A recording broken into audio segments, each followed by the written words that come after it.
Hi hello എല്ലാവർക്കും good morning. Jincy ഇവിടത്തിൽ എന്ന എൻ്റെ യൂട്യൂബ് ചാനലിലേക്ക് എല്ലാവർക്കും സ്വാഗതം. ഇതുവരെ എന്നെ സബ്സ്ക്രൈബ് ചെയ്ത് സപ്പോർട്ട് ചെയ്ത് എല്ലാവർക്കും താങ്ക്സ്. അപ്പോൾ ഇനി എൻ്റെ ചാനൽ എല്ലാവരും കാണുക, ലൈക്ക് ചെയ്യുക, ഷെയർ ചെയ്യുക, കമൻറ്റ് ചെയ്യുക, സബ്സ്ക്രൈബ് ചെയ്ത് സപ്പോർട്ട് ചെയ്യുക. അപ്പോൾ ഇന്ന് നമ്മൾ കൂർക്ക മെഴുക്ക് വെട്ടുന്നൊരു വീഡിയോ ആയിട്ടാണ് വന്നിരിക്കുന്നത്. അപ്പോൾ കൂർക്ക കുറച്ചെടുത്ത് കുറച്ച് നേരം വെള്ളത്തിലിട്ടിട്ട് കുതിരാനായിട്ട് വയ്ക്കുക. അപ്പോൾ ഇതിന് കുറച്ച് നേരം കഴിയുമ്പോഴത്തേക്കിനും അതിൻ്റെ തൊലിയൊക്കെ പെട്ടെന്ന് നീക്കം ചെയ്യാൻ പറ്റും. അപ്പോൾ കൂർക്ക നല്ല വൃത്തിയായിട്ട് തൊലി കളഞ്ഞതിന് ശേഷം കഴുകിയെടുക്കുക. ഒരു 3-4 പ്രാവശ്യം നമ്മൾ നന്നായിട്ട് കഴുകി വൃത്തിയാക്കി എടുത്തതിന് ശേഷം ചെറിയ കഷ്ണങ്ങളായിട്ട് നമ്മളതൊന്ന് അരിഞ്ഞെടുക്കുകയാണേ.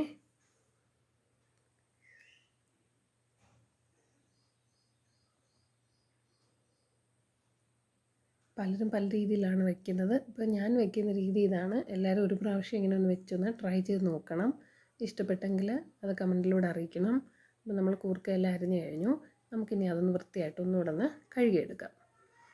അതിനുശേഷം ഇതൊരു പാനിലേക്ക് എടുത്തിട്ട് കുറച്ച് മുളക് പൊടി, കുറച്ച് മഞ്ഞൾപ്പൊടി, കുറച്ച് ഗരം മസാല പൊടി, ആവശ്യത്തിന് ഉപ്പ്, കുറച്ച് വെളിച്ചെണ്ണ, ഇത്രയും ചേർത്ത് നമുക്ക് നന്നായിട്ട് മിക്സ് ചെയ്ത് അടുപ്പത്ത് വയ്ക്കാം.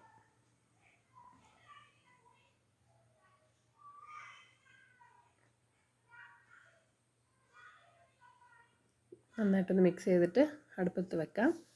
നന്നായിട്ടൊന്ന് വേവട്ടെ. ദേ കണ്ടോ, നല്ലതായിട്ട് തിളച്ച് നല്ല വൃത്തിയായിട്ട് വന്നിട്ടുണ്ട്. ഇനി ഇത് വെള്ളം പറ്റുന്നത് വരെ നമുക്ക് ഇളക്കി കൊടുക്കാം. വെള്ളം പറ്റി കഴിയുന്നതിന് ശേഷം നമുക്ക് ആവശ്യമുണ്ടെങ്കിൽ മാത്രം കുറച്ച് വെളിച്ചെണ്ണ ഒഴിച്ചിട്ട് ഒന്ന് ഡ്രൈ ഫ്രൈ ആക്കി എടുക്കുക. ദേ കണ്ടോ, മൂത്ത് വന്നിട്ടുണ്ട് നമ്മുടെ കൂർക്ക മെഴുക്ക് പുരട്ടി. അപ്പോൾ എനിക്ക് കൂർക്ക ഭയങ്കര ഇഷ്ടമാണേ. എവിടെ കണ്ടാലും ഞാൻ വാങ്ങിക്കും. അപ്പോൾ വീഡിയോ എല്ലാവരും കാണുക, ചാനൽ സബ്സ്ക്രൈബ് ചെയ്ത് സപ്പോർട്ട് ചെയ്യുക. Thank you.